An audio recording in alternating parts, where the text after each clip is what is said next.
L'Institut des métiers de la ville, IMV, créé en 2008, est une structure de coopération entre la région Île-de-France et la commune urbaine d'Antananarive, basée sur l'échange d'expériences et la réciprocité.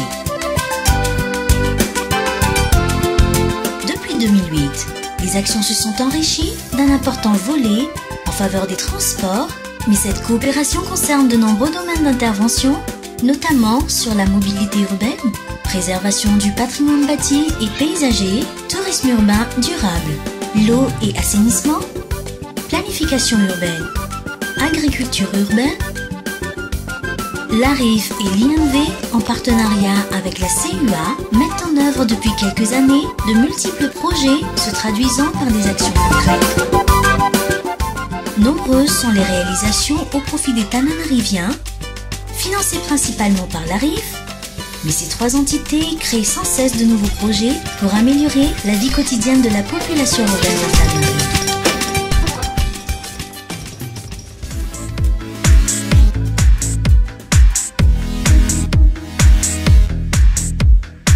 Le PAMU vise à l'amélioration globale du système de transport dans l'agglomération d'Antananarive avec une attention particulière aux transports en commun et aux mobilités piétonnes.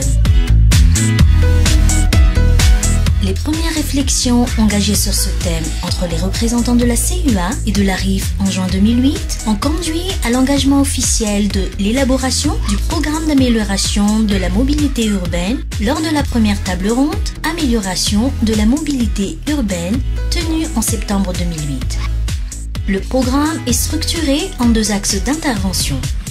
Premièrement, un appui institutionnel à la réforme du système de transport urbain dans sa globalité, nouvelle gestion des licences d'exploitation, élaboration d'un nouveau cahier de charges d'exploitation, création d'un centre de formation pour les acteurs du transport urbain, changement des taxis B en véhicules plus capacitaires pour le transport urbain, création d'une autorité organisatrice des transports urbains à l'échelle du Grand Anna.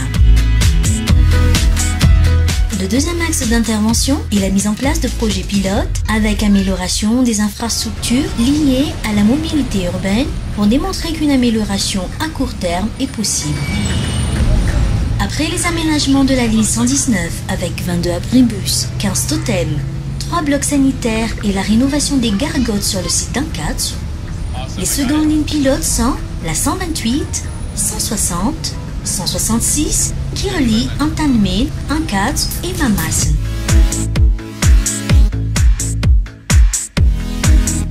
Pour les lignes 160, 166, la longueur du trajet est de 10,4 km aller-retour.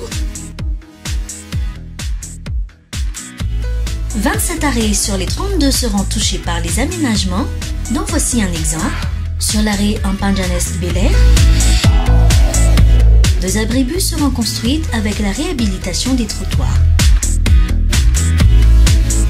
Avec leurs 14 500 passagers par jour, le nombre des arrêts des lignes 160-166 est de 32 qui traversent des quartiers commerciaux et scolaires, surtout à Antanmen.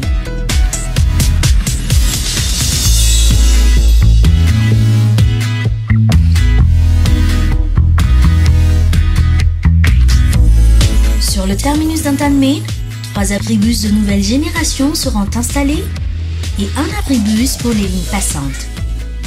Par rapport à la ligne 119, le terminus mixera les différentes zones d'arrivée, de stockage, de départ. Pour la ligne 128B, la longueur du trajet est de 16,4 km aller-retour. Les passagers sont en moyenne au nombre de 2750 par jour, avec 36 arrêts. Cette ligne traverse beaucoup de quartiers résidentiels. Voici quelques exemples des aménagements. Sur le terminus de Mamassen, 3 abribus seront aussi installés et 2 totems pour les lignes passantes. Les zones d'arrivée, de stockage, de départ seront sur un seul lieu.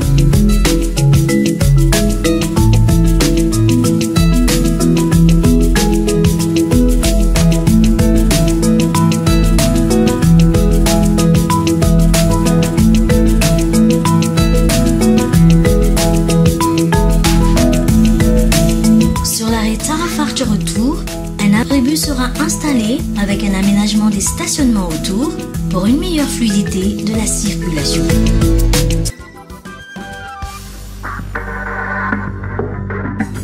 Le programme Patrimoine est mis en place par la ville d'Antananarive pour préserver ses éléments urbains et architecturaux identitaires.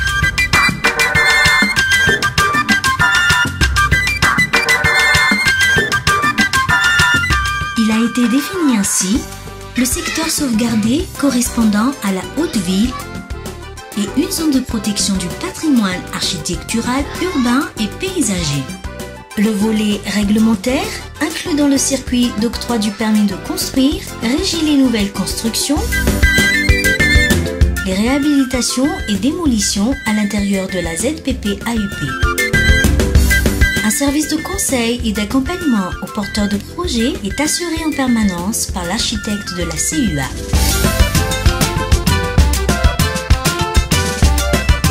Les projets pilotes du programme ont permis de réhabiliter depuis 2010 l'ancien palais de justice d'Ambatthufontein,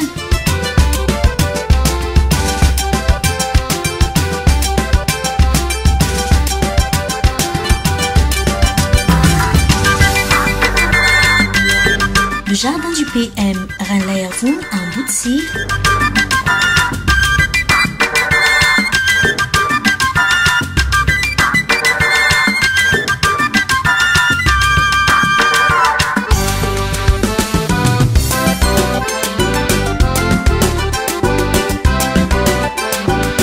la place Andoual.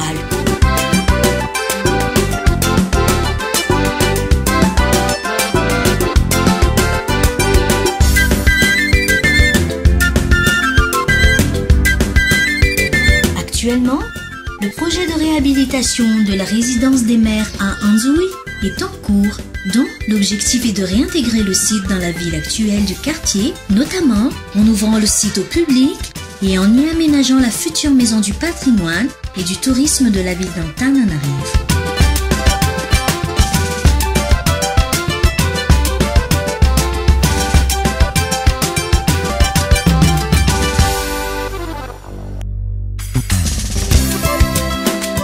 Sur le site de l'ex-piscine municipale va être créé le centre de loisirs Matsulirin qui viendra enrichir les espaces verts et de loisirs de la ville, s'inscrivant dans une démarche de redynamisation du quartier en créant un espace public de proximité, de développement communal, en mettant en place un modèle de gestion autonome et une ambition de rayonnement régional grâce à la construction du plus grand skatepark de l'océan Indien.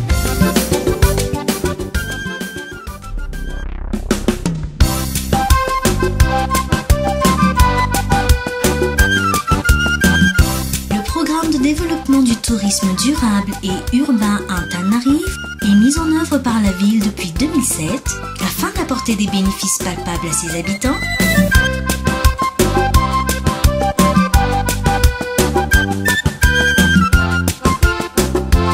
par l'amélioration de leurs ressources financières,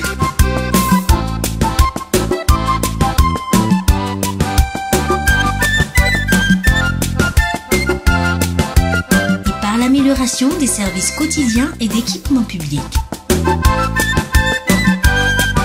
Plusieurs actions ont été menées pour appuyer et soutenir le développement des activités des opérateurs et pour aménager des sites à vocation touristique en synergie avec les activités du programme de préservation du patrimoine de la ville.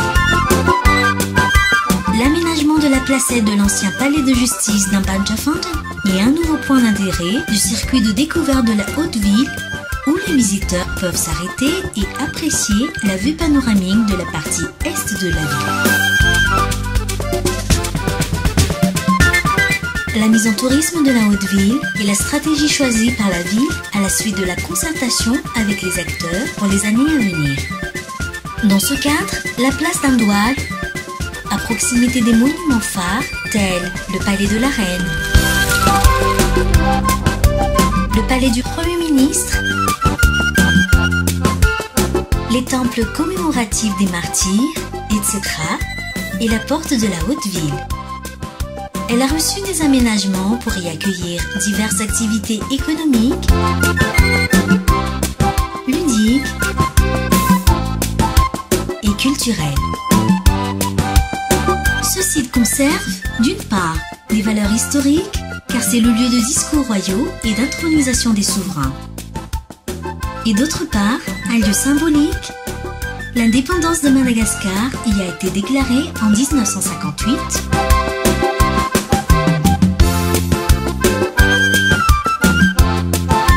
Mais c'est également un lieu public. C'était ici le premier marché du Zouma et aujourd'hui, c'est un lieu encore très fréquenté par la population. Du côté d'Amoutsir, le sentier des horticulteurs, situé à proximité du palais de Rennes-la-Hervou, est un accès pour découvrir ce lieu historique. Les aménagements répondent à la fois aux besoins touristiques, car c'est un circuit de découverte menant au palais,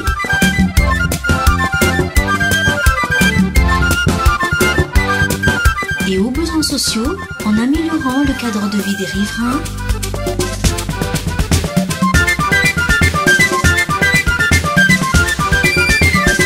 pavetage de sentiers pédestres, mise en place des bancs et mobilier urbain, éclairage public solaire.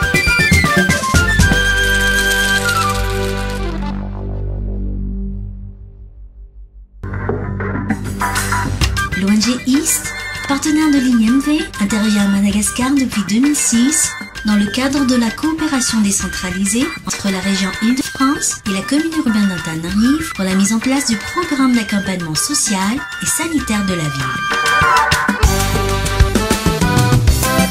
Elle met en place des infrastructures communautaires afin de faciliter l'accès à l'eau et améliorer les conditions sanitaires de la population, surtout ceux qui sont les plus démunis. À ce jour, les réalisations effectuées sont 21 EPP réhabilités ou dotés de blocs sanitaires ou cours d'école ou cantines scolaires, 30 bornes fontaines, 12 blocs sanitaires, 49 latrines collectives ou familiales, 4 bassins lavoirs, des canaux d'évacuation des eaux usées et ruelles réhabilitées. La station de vidange de Manzakaray est un projet très intéressant car les boues traitées se transforment en gaz pour la cuisson, en compost et de l'eau claire pour le marais Massey. Un concept nouveau a été initié dans le 5e arrondissement par la création d'une association féminine de promotion de l'hygiène, AFI.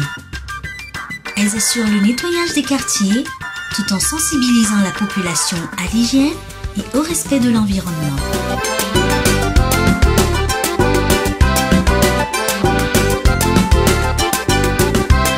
Grâce aux actions de East, des blocs sanitaires comme celui du marché d'Andjavouak ont été mis à la disposition de la population en 2012 pour un double objectif, lutter contre le péril fécal et promouvoir la bonne gestion communautaire. Un pont a été mis en place pour faciliter la circulation des piétons, sans oublier la réhabilitation de la digue du canal, ainsi que la création d'un jardin pour que les gens puissent admirer et se reposer tranquillement.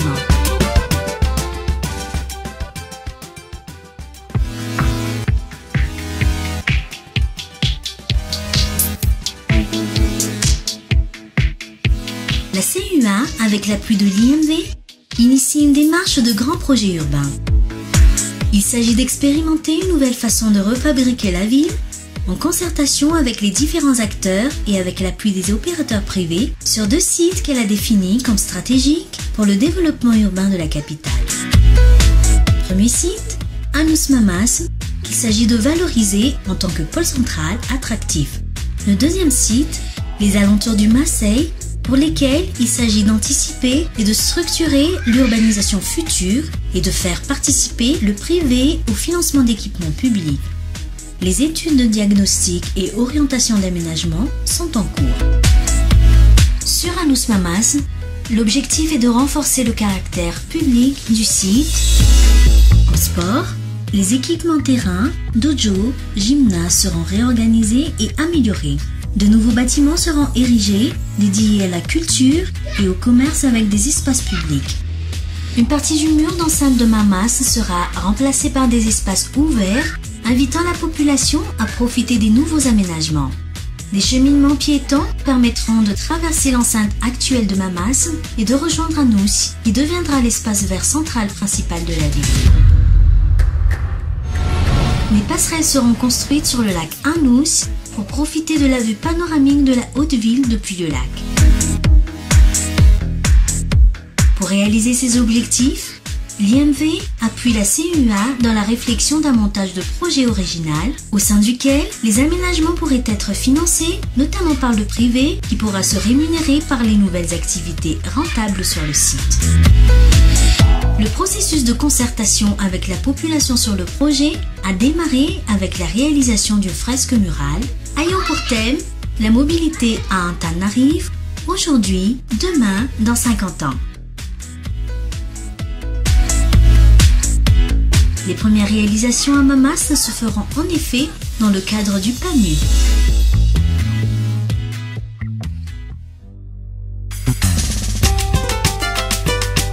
Ce projet consiste à pratiquer l'agriculture en ville et se fonde sur la diffusion des techniques de culture sur dispositifs de type micro-jardin par le biais de l'utilisation des matériels comme les bambous, les sacs, les tables, les bouteilles plastiques ou même un pneu.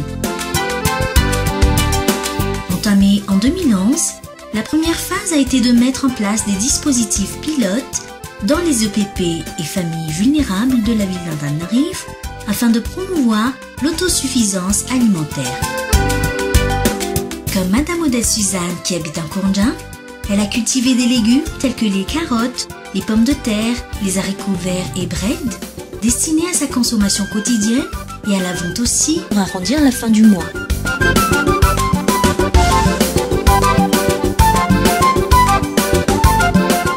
Pour Maman Bao.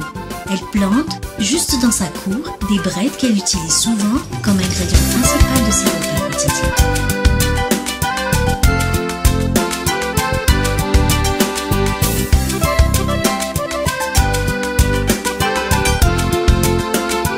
Les techniciens ont appris aux familles à fabriquer eux-mêmes les composts, faits à partir des ordures ménagères périssables ou pour éviter l'achat en engrais et pour une meilleure fertilité de la terre. Le PP en Kourndjin est la première école qui a bénéficié du projet OLNA. Elle est dotée d'une compostière. Les écoliers ont déjà changé 3 fois les cultures dans ce type de matériel, c'est-à-dire qu'ils ont effectué 2 fois des récoltes qui suffisent pour varier leur mets à la cantine.